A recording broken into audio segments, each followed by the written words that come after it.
Good morning. I hope everyone's having a great week. I want to thank you guys for watching these and for letting me know your feedback. Thanks for everybody that told me my skin was shiny. It's not me, it's my ring light. 5:30 in the morning, there's no light out yet. But let's see. Today I wanted to continue down this Dr. Andrew Huberman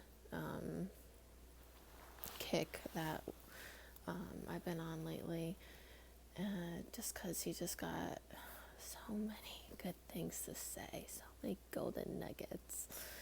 So, dopamine. Dopamine is the coolest, most misunderstood neurotransmitter.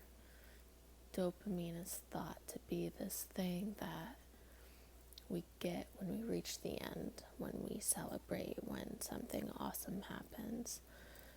But dopamine is really there to keep us on the path, to tell our brain that we're doing the right thing, that this is a good thing. And it helps us walk the path to reach our goals. I have a tattoo of dopamine, the chemical structure, and I guarantee that is not what I was thinking when I got it. So I just think there is so much more to this molecule. And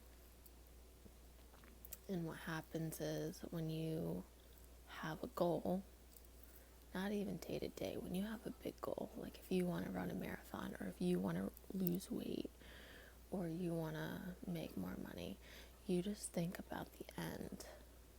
Everyone always thinks about the end, like what you're going to look like at the end, or how you're going to feel when you cross that finish line. And if by some miracle you are able to reach your goal with that mindset, when you do hit the end, there's going to be a lot of depression, because you get this little shot of dopamine at the end, but it's nothing compared to how you thought you were going to feel by reaching your goal. Dopamine's important for all the little wins along the way, and you really have to learn to self-reward the steps along the way. So with these videos, I think I was doing it unintentionally. I was just so excited that I was getting up every day and I was doing it, and even though I was watching it when I uploaded it, I was like, that is terrible, I still uploaded it anyway. I never took a second take, I never edited it, and it's like I was self-rewarding myself, or I am self-rewarding myself, like, yes, this is awesome. Every day I do my workout, I'm not thinking about the end. I really can't because I'm pregnant, so it's like automatically made it so I have to celebrate the wins and not the end, because right now I'm really just doing it for me. So the reason and the science behind it, let's take our day. As we go about our day, and we try and do things that are hard, we try and do work, we try and achieve our goals, we try and work out, we try to accomplish little tasks, we try to have a difficult conversation with a coworker. All of these things produce norepinephrine. Oh, the example he used was so good. When you go on a run, you produce norepinephrine the entire time. It's a stress hormone, but it's not a bad thing. It gets us going. It gets us up. But why do we quit? What is the science behind quitting? When enough norepinephrine builds up in our body, the glial cells can't handle anymore, our muscles just shut down. Our brain sends the signals to our muscles that we're just done. It shuts down. So basically, if you experience too much stress, you want to quit.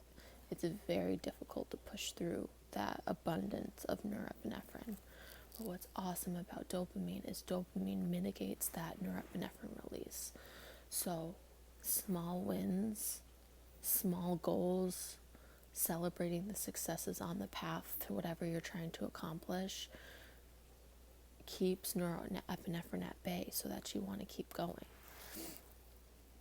Your brain is going to get its hits of dopamine whether you give it to it in a healthy way or not.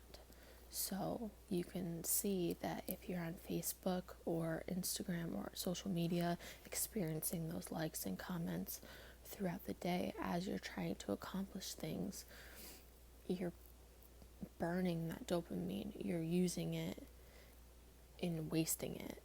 So you're going to feel burnt out, and it's going to feel like it's harder to accomplish what you want to accomplish because you can't then utilize dopamine to push back against the norepinephrine for the hard tasks that you're trying to accomplish.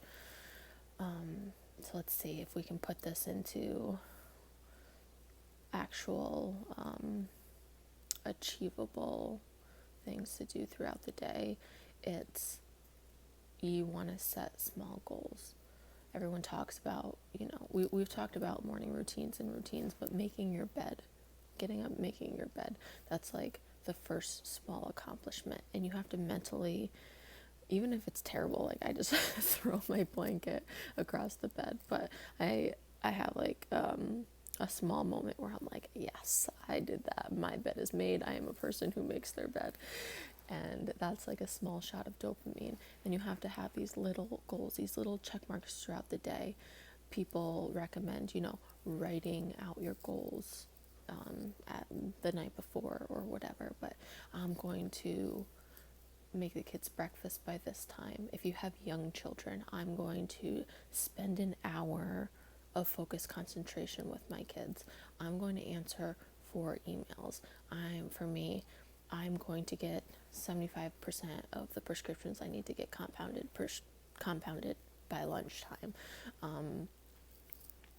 And just celebrating those small wins and not letting your mind veer off course, because dopamine keeps you on a path.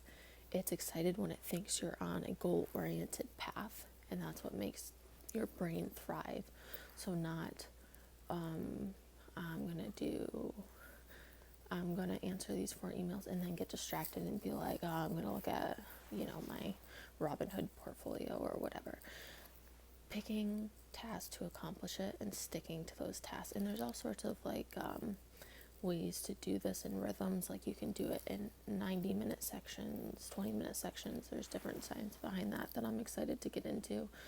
But just planning your tasks out and goals out for the day and celebrating the small wins. And that goes for bigger goals too. If you're trying to run, they talk about, you're just going to put out your clothes one day. The next day you're going to put them on. The next day you're going to put your shoes by the door. The next day you're going to walk around the block. And that sounds really silly, and it doesn't work if you just think that you're going to that it's just a stupid thing that you're going through the motions. You really have to celebrate these wins if it's a win for you, if it's difficult for you to get up and start running. And I don't mean celebrate if I do this I get to eat a donut. That's not the kind of celebrating you want to do. So just internal shots of dopamine, internal rewards where you're just proud of yourself. You're like, yes, I did this. This is awesome. Even though we're coming up on 10 minutes, one more thing.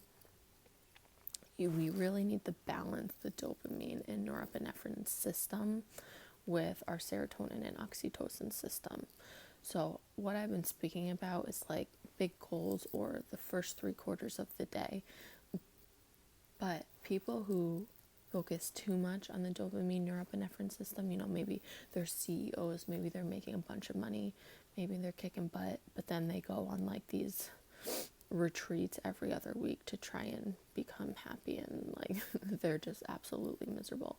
Their dopamine norepinephrine system they're focusing too much on it. They're focusing too much on the stress, goals, rewards, and not enough on serotonin, which is what we experience when we hold our spouse or our children or a pet that you love. And it's really important to experience that normal neurochemical as well, like just relaxing and having some sort of gratitude practice. The issue with having too much serotonin and a balance in that direction is it causes you to sit still. It causes you to be like, my life is good, I don't need to do anything else. And then if that becomes too dominant, then you don't move forward. And our bodies and minds are designed to move forward. So you really have to appreciate the people and the love in our lives, and then be able to switch back and forth. He says the most high performing people, and he means it in a way that people are just killing life, not people who are succeeding at things, are able to switch between those two systems really well. So let's say the first half of the day, they're killing it, they're giving themselves small reward systems, and the second half of the day they're just able to turn it off and to experience their family and sit with their family. It might not be that easy for you. You might not be able to break up your day that way. But just remember, when you're with your family, be with your family. When you're at work, try and be at work and try and separate those two things so those two systems can thrive. I love you guys. I hope you enjoyed this. I hope these are helping you. Let me know if there's anything specific you want to talk about. I got my first request, but I couldn't really pull it off yet. But let me know if there's anything you want to hear. I'll talk to you guys tomorrow. Bye.